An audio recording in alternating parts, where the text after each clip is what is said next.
No Brasil, tornou-se uma realidade alarmante o hábito de consumir todo o salário mensal, viver exclusivamente para pagar contas e acumular dívidas. Esse comportamento, que reflete uma relação desequilibrada com o dinheiro, é amplamente difundido. Segundo o estudo Raio-X da Inadimplência no Brasil, atualmente cerca de 77% dos lares brasileiros possuem algum tipo de dívida, sendo que aproximadamente 30% estão em atraso. Entre os principais causadores desse endividamento está o uso indiscriminado do cartão de crédito, frequentemente utilizado como se fosse uma extensão da renda, e não um meio de pagamento que exige planejamento e disciplina. Essa realidade é sustentada por uma cultura de consumo imediatista e emocional, embasada por frases como "vamos viver o agora", "dinheiro é só papel" ou "educação financeira é coisa de gente mão de vaca". Tais pensamentos reforçam a ideia de que gastar impulsivamente é mais importante do que pensar no futuro, comprometendo não apenas a saúde financeira individual, mas também o equilíbrio econômico da sociedade como um todo.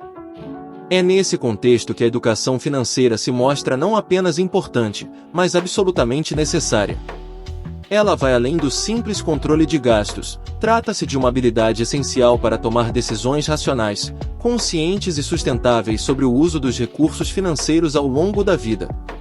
Ter educação financeira não significa abdicar dos prazeres pessoais ou viver em função da economia extrema. O verdadeiro objetivo é desenvolver uma relação inteligente com o dinheiro, compreendendo a diferença entre desejo e necessidade, entendendo os impactos de juros compostos sobre dívidas e investimentos, e sendo capaz de traçar metas de curto, médio e longo prazo com base em um planejamento sólido. A construção dessa inteligência financeira passa pela adoção de novos hábitos. É necessário romper com o ciclo do consumismo inconsciente e atribuir mais valor ao dinheiro, que representa, em essência, o tempo e esforço dedicados ao trabalho. Um dos princípios fundamentais é jamais adquirir bens ou serviços sem a real capacidade de pagamento. Utilizar o cartão de crédito sem planejamento, por exemplo, transforma-se em um comportamento de alto risco quando o limite é encarado como dinheiro extra, e não como dívida futura.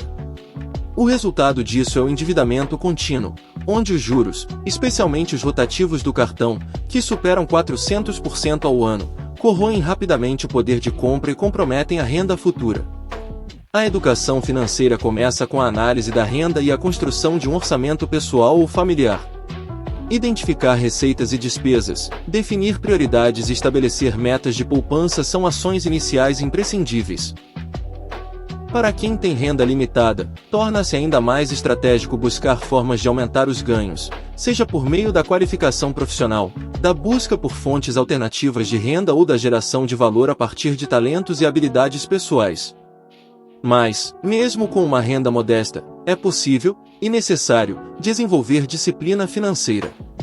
Afinal, o problema não está apenas no quanto se ganha, mas em como se gasta. Adotar o consumo consciente é uma medida prática e eficaz. Quantas vezes você já comprou algo que nunca usou ou sequer se lembra do porquê adquiriu? Definir prioridades e alinhar o consumo aos seus objetivos é essencial. Gastar R$ 200 em roupas necessárias é completamente diferente de gastar R$ 100 em um item que estava em promoção, mas que não possui nenhuma utilidade real. É fundamental compreender que todo gasto representa uma escolha, e toda escolha tem um custo de oportunidade. Esse conceito, amplamente discutido na economia, diz que ao escolher gastar com algo supérfluo, você está abrindo mão de investir esse recurso em algo que poderia trazer maior benefício no futuro, como uma reserva de emergência, capacitação profissional ou mesmo a tranquilidade de um mês financeiramente equilibrado. O dinheiro, portanto, não é apenas um meio de consumo, mas uma ferramenta de liberdade. Ele representa tempo, energia, escolhas e possibilidades. Como afirmou Robert Kiyosaki, autor de Pai Rico, Pai Pobre, dinheiro sem inteligência financeira desaparece depressa. Por isso, poupar deve ser um hábito sistemático. Ter uma reserva de emergência, equivalente de 3 a 6 meses do seu custo de vida, é uma base fundamental para evitar o endividamento em momentos de imprevistos. Sem essa reserva, qualquer contratempo, uma demissão, um problema de saúde, uma despesa inesperada, torna-se um fator de crise financeira, obrigando o uso de crédito caro e colocando em risco todo o orçamento. O hábito de poupar também é o primeiro passo rumo aos investimentos. E aqui vale um esclarecimento importante: investir não é privilégio de pessoas ricas. Pelo contrário, é uma prática acessível a qualquer pessoa que tenha disciplina para reservar parte da renda e direcioná-la a aplicações compatíveis com seu perfil e seus objetivos. Começa-se pequeno, mas com consistência. Investir R$ 500 por mês, por exemplo, em uma aplicação conservadora de renda fixa, pode parecer pouco no início, mas ao longo do tempo, com o efeito dos juros compostos, esse valor se transforma em um patrimônio significativo. A capitalização composta, onde os rendimentos de hoje passam a render amanhã, é uma das ferramentas mais poderosas da educação financeira. A diferença entre quem poupa e investe e quem consome tudo o que ganha é gritante ao longo do tempo. Imagine dois indivíduos com rendas idênticas de R$ 2.500 por mês. Um gasta tudo e termina o mês zerado. O outro poupa R$ 500 mensalmente. Após um ano, o primeiro continua vivendo no limite, vulnerável a qualquer imprevisto. O segundo, ao acumular R$ 6.250 investidos com segurança, inicia uma trajetória de liberdade e autonomia financeira. Entender isso é vital. O investimento não é um luxo, mas uma necessidade para quem deseja viver com tranquilidade e autonomia, especialmente no futuro.